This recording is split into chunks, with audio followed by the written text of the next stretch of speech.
বঙ্গোপসাগর নিয়ে ফের সরব ইউনূস। এবার তিনি নিজের দেশের মানুষকে বোঝালেন অধিকার। ইউনূসের এই মন্তব্যে মাথায় হাত ভারতের। ঠিক কি করতে চাইছেন মোহাম্মদ ইউনূস? কেন হঠাৎ করে বঙ্গোপসাগরের দিকে নজর পড়ল প্রধান উপদেষ্টার? নেপথ্যে ঠিক কোন কারণ লুকিয়ে রয়েছে? তাহলে কি ভারতের সাথে পাল্লা দিয়ে আবার বড় কোনো বিতর্কে জড়াতে চাইছে বাংলাদেশ?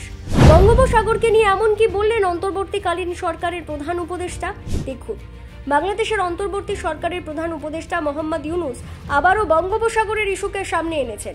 জুলাই গণঅভ্যুত্থানের বর্ষপূর্তিতে জাতির উদ্দেশ্যে দেওয়া ভাষণে তিনি স্মরণ করিয়ে দেন যে বঙ্গোপসাগরের একটি বড় অংশ বাংলাদেশের অধীনে।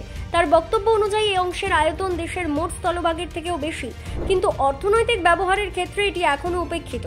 ইউনূসের মতে দেশের ব্যবসা বাণিজ্যের মূল ভরসা এখনো ভূস্থল, অথচ বঙ্গোপসাগরের অংশে রয়েছে সম্ভাবনাময় বাণিজ্য পথ, সমুদ্র সম্পদ এবং আন্তর্জাতিক নৌপথের সুযোগ।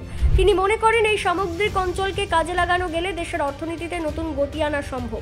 জুলাই বর্ষপূর্তির দিনে এই বিষয়টি সামনে আনার পেছনে কূটনৈতিক ইঙ্গিতও খুঁজে পাওয়া যাচ্ছে।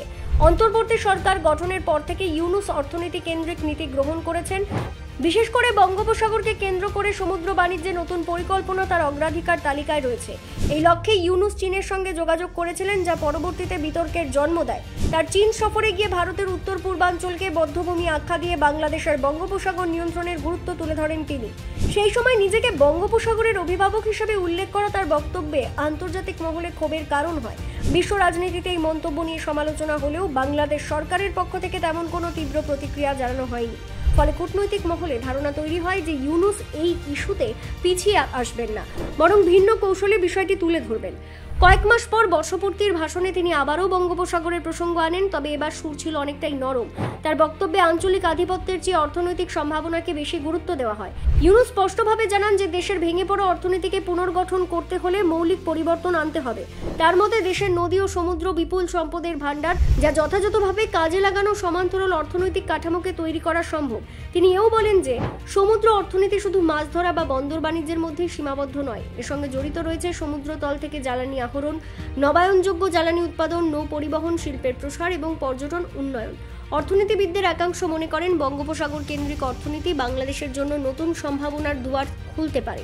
তবে এই উদ্যোগের সঙ্গে জড়িত রয়েছে ভূরাজনৈতিক ঝুঁকি এবং আঞ্চলিক শক্তিগুলির সঙ্গে সম্পর্কের সূক্ষ্ম ভারসাম্য। ভারত, মিয়ানমার এবং অন্যান্য বঙ্গোপসাগরের সহযোগিতার কৌশলও এখানে গুরুত্বপূর্ণ। সামুদ্রিক সীমা, মৎস্য সম্পদ ভাগাভাগি এবং বাণিজ্য পথে নিরাপত্তার রক্ষায় আঞ্চলিক সমঝোতা জরুরি হয়ে উঠতে পারে। ইউনূসের সাম্প্রতিক বক্তব্য থেকে বোঝা যাচ্ছে যে তিনি অর্থনৈতিক স্বার্থের কথা মাথায় রেখে বঙ্গোপসাগরকে একটি দীর্ঘমেয়াদী সম্পদ হিসেবে দেখতে চান। তার পরিকল্পনা অনুযায়ী এই সম্পদকে কাজে লাগিয়ে বাংলাদেশের অর্থনীতি বৈচিত্র্যময় ও টেকসই ভিত্তি পেতে পারে। Bureau report, Nabajagaran TV.